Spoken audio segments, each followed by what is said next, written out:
الرحمن الرحیم۔ حضرت موسیٰ علیہ السلام کے بروز پیر 7 مشہور سفر ہیں۔ نمبر 1 سفر غضب، نمبر 2 سفر حرب، نمبر 3 سفر طلب، نمبر 4 سفر سبب، نمبر 5 سفر عجب، نمبر 6 سفر ادب، نمبر 7 سفر طرب۔ یہ حضرت موسیٰ علیہ السلام نے 7 قسم کے سفر کیے۔ سبحان اللہ سبحان اللہ۔ اور پیر والا دن تھا۔ سبحان اللہ۔ سفر غضب سے کیا مراد ہے؟ سفر غضب وہ سفر ہے جب کہ آپ کی ولادت ہوئی تو اس وقت فرعونی حکومت سے سخت خطرہ پیدا ہو گیا تھا، اس لیے آپ کی والدہ نے آپ کو فرعون کے غضب کے خوف سے دریا میں ڈال دیا تھا، اور یہ سفر احکم الحاکمین کے حکم سے وجود میں آیا، اس لیے اس کا نام سفر غضب ہے۔ اللہ رب العالمین نے پاک قرآن میں ارشاد فرمایا کہ ہم نے موسیٰ علیہ السلام کی ماں کو الہام فرمایا کہ اسے دودھ پلا، پھر جب تجھے اس سے اندیشہ ہو تو اسے دریا میں ڈال دے، اور نہ ڈر اور نہ غم کر، بے شک ہم اسے تیری طرف پھیر لائیں گے اور اسے رسول بنائیں گے۔ یہ پارہ نمبر 20 ہے، اس میں اس سفر غضب کا ذکر آیا ہے۔ سفر حرب بھی پیش آیا۔ موسیٰ علیہ السلام کو پیر والا دن تھا جب آپ نے ایک بندے کو جو کہ فرعون کا بندہ تھا اس کو اس کی گنڈا گردی کی بنا پر آپ نے قتل کر دیا، تو فرعونی ظالم حکومت کی طرف سے خطرہ پیدا ہو گیا، تو آپ نے مدین کا سفر اختیار فرمایا جہاں پہ شعیب علیہ السلام تشریف رکھتے تھے۔ اس کو مدین ابن ابراہیم کہتے ہیں۔ یہ مصر سے 8 دن کی مسافت پر واقع ہے، اور یہ شہر فرعون کے حدود قلم رو سے باہر تھا۔ فرعون کا یہاں پہ کوئی اس پہ عمل دخل اس شہر پہ نہیں تھا۔ حضرت سیدنا موسیٰ علیہ السلام نے اس شہر کا راستہ بھی نہ دیکھا تھا، اور نہ ہی کوئی سواری ساتھ تھی، نہ کوئی توشہ تھا، نہ کوئی ہمراہی۔ راستے میں درختوں کے پتوں اور زمین کے سبزوں کو کھا کر گزارا کرتے رہے۔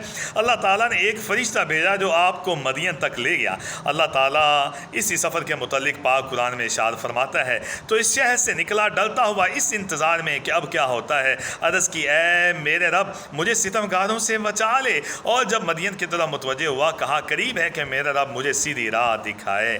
یہ بھی پارہ نمبر 20 ہے۔ اس کے بعد سفر طلب آپ کا ہوا۔ سفر طلب کیا ہے کہ مدین میں حضرت شعیب علیہ السلام نے اپنی بڑی صاحبزادی حضرت صفورہ رضی اللہ تعالی عنہا کو موسیٰ علیہ السلام کے نکاح میں دے دیا۔ آپ نے 10 سال وہاں پہ قیام فرمایا، پھر حضرت شعیب علیہ السلام سے اجازت لے کر اپنی بیوی کے ساتھ مصر کی طرف واپس روانہ ہوئے۔ راستے میں ایک جنگل میں رات آ گئی۔ رات بڑی اندھیری تھی، سردی بڑی شدت کی پڑ رہی تھی، راستہ بھی گم ہو گیا تھا، تو اس وقت آپ نے آگ روشن دیکھی۔ اس کی طرف تشریف لے گئے۔ یہ آپ کا سفر طلب تھا، جس کو اللہ تعالیٰ نے اپنے کلام میں بھی بیان فرمایا ہے کہ پھر جب موسیٰ علیہ السلام نے اپنی میعاد پوری کر دی اور اپنی بیوی کو لے چلا، طور کی طرف سے ایک آگ دیکھی، اپنی گھر والی سے کہا تم ٹھہرو، مجھے طور کی طرف سے ایک آگ نظر پڑی ہے، شاید میں وہاں سے کچھ خبر لاؤں یا تمہارے لیے کوئی آگ کی چنگاری لاؤں تاکہ تم تاپ سکو۔ یہ سفر طلب ہے، سفر طلب تھا۔ اس کے بعد سفر سبب آپ کا۔ سفر سبب کس طرح ہوا کہ موسیٰ علیہ السلام فرعونیوں کی چیرہ دستیوں سے تانگ آ گئے، تو رات کے وقت بنی اسرائیل کو، تو جب یہ مسائل بڑھتے گئے تو رات کا وقت تھا، رات کے وقت بنی اسرائیل کو ساتھ لے کر مصر سے روانہ ہو گئے۔ صبح کے وقت جب فرعونیوں کو پتہ چلا کہ بنی اسرائیل مصر چھوڑ کر چلے گئے ہیں، تو ظالم فرعون بڑا غضبناک ہوا اور ایک لشکر ساتھ لے کر بنی اسرائیل کی تلاش میں نکلا۔ آخر ایک مقام پر بنی اسرائیل کو پا لیا۔ بنی اسرائیل فرعونی لشکر دیکھ کر گھبرا گئے، دشمن ہم پر قابو پا لے گا، نہ ہم ان کے مقابلہ کی طاقت رکھتے ہیں، نہ ہی بھاگنے کی جگہ ہے کیونکہ آگے دریا ہے۔ تو یہ سفر سبب تھا کہ اس میں حضرت موسیٰ علیہ السلام کا لشکر تو خیر و عافیت و سلامتی کے ساتھ گزر گیا تھا، فرعون کا لشکر یہاں پہ ڈوب گیا تھا، تو اس سفر کا نام جو ہے یہ سفر سبب ہے۔ موسیٰ علیہ السلام کو 7 قسم کے سفر پیش آئے، تو پیر کا دن تھا، اس میں یہ سفر سبب بھی تھا۔ اللہ اکبر۔ تو کیونکہ یہ سفر فرعونیوں کے غرق ہونے کا سبب بنا، اس کو سفر سبب کہا جاتا ہے۔ قرآن مجید فرقان حمید اس سفر کی بابت یہ فرماتا ہے، تو فرعونیوں نے ان کا تعاقب کیا، دن نکلے پھر جب آمنا سامنا ہوا دونوں گروہوں کا، موسیٰ علیہ السلام نے کہا، موسیٰ والوں نے کہا جو موسیٰ علیہ السلام کے ساتھی تھے کہ ہم کو تو انہوں نے آ لیا۔ موسیٰ علیہ السلام نے فرمایا، یوں نہیں، بے شک میرا رب میرے ساتھ ہے، وہ مجھے اب راہ دیتا ہے۔ تو ہم نے موسیٰ علیہ السلام کو وحی فرمائی کہ دریا پر اپنا عصا مار، تو جبھی تو دریا پھٹ گیا۔ جس وقت موسیٰ علیہ السلام نے وہاں پہ عصا مارا تو ہر حصہ ہو گیا جیسے بڑا پہاڑ، اور وہاں قریب لائے ہم دوسروں کو، اور ہم نے بچا لیا موسیٰ علیہ السلام کو اور اس کے سب ساتھیوں کو، پھر دوسروں کو ڈبو دیا۔ بے شک اس میں ضرور نشانی ہے، ان میں اکثر مسلمان نہیں تھے۔ یہ آپ کا تھا سفر، یہ آپ کا حضرت موسیٰ علیہ السلام کا جو سفر ہے یہ سفر سبب تھا۔ آگے موسیٰ علیہ السلام کا سفر عجب، یہ سفر بروز پیر مصر سے بطرف شام ہے۔ چونکہ اس سفر میں حیرت انگیز تعجب خیز امور ظہور میں آئے، اس لیے اس کا نام سفر عجب رکھا گیا، سفر عجب رکھا گیا۔ تو اس کو عمالقہ کو آزاد کرانے کے لیے جہاد کرو۔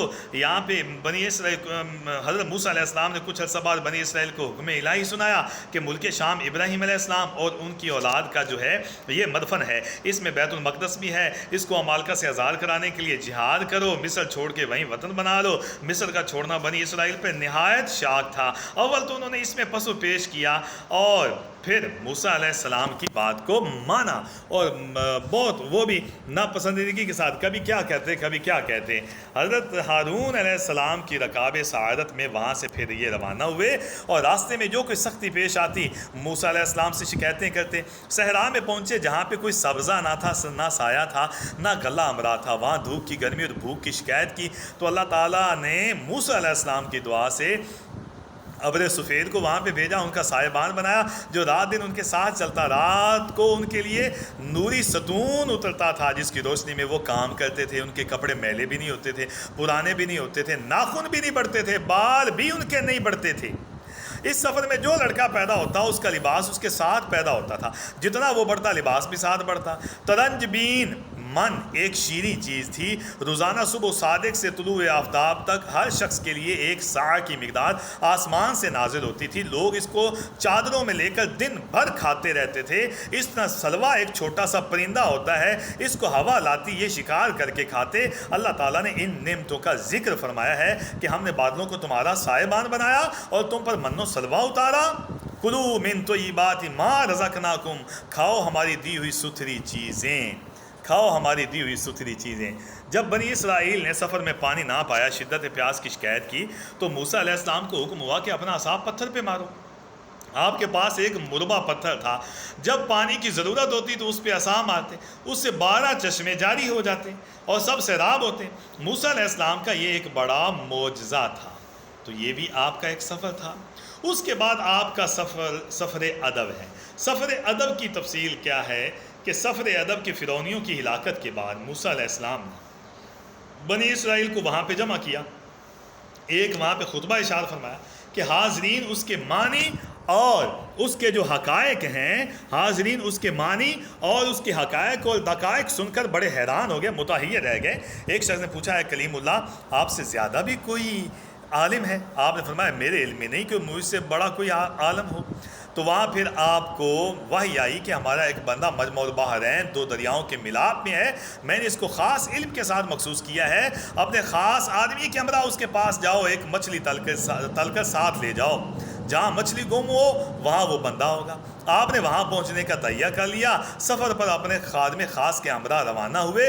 تو اس سفر کا جو نام ہے، اس سفر کا نام جو ہے یہ ابھی کہ سفر ادب ہم نے سنا، سفر ادب۔ اس سفر کا نام ہے کہ موسیٰ علیہ السلام نے یہاں پہ بھی سفر کیا۔ سبحان اللہ، سبحان اللہ، سبحان اللہ۔ موسیٰ علیہ السلام نے 22 سفر کیے پیر والے دن، اس میں یہ سفر بھی تھا جو کہ سفر ادب ہے۔ پھر سفر طرب آپ نے کیا۔ سفر طرب وہ سفر ہے جو موسیٰ علیہ السلام نے اپنے رب سے مناجات کے لیے طور سینا کی طرف کیا تھا، تو اس میں اپنے رب سے ہم کلام ہوئے تھے۔ جو مسرت اور خوشی کا مقام ہے.